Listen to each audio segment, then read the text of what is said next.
ग्रामविकास विभागाच्या 24 सप्टेंबर 2024च्या शासन निर्णयाप्रमाणे सुधारित वेतन श्रेणी लागू करावी. जिल्हा बदली होऊन आलेल्या कर्मचाऱ्यांना शासन निर्णयाप्रमाणे देय असणारी वेतनवाढ मिळावी. पाणीपुरवठा योजना हस्तांतरणाबाबत पाणीपुरवठा आणि स्वच्छता विभागाच्या 4 सप्टेंबर 2020च्या शासन निर्णयाची अंमलबजावणी करावी. आदी मागण्यांबाबत ग्रामसेवकांनी जिल्हा परिषद प्रशासनाशी वारंवार चर्चा केली.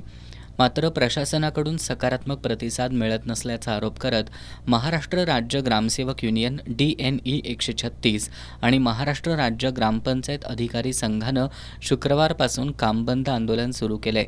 जिल्ह्यातील 1029 ग्रामपंचायतींमधील सर्व ग्रामसेवक या आंदोलनात सहभागी झालेत.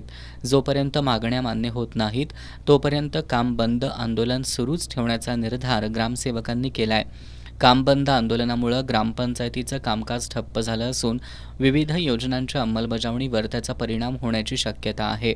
दरम्यान या आंदोलनाच्या पार्श्वभूमीवर उद्या सोमवारी ग्रामसेवकांच्या वतीनं जिल्हा परिषदेसमोर ठिय्या आंदोलन करण्यात येणार आहे.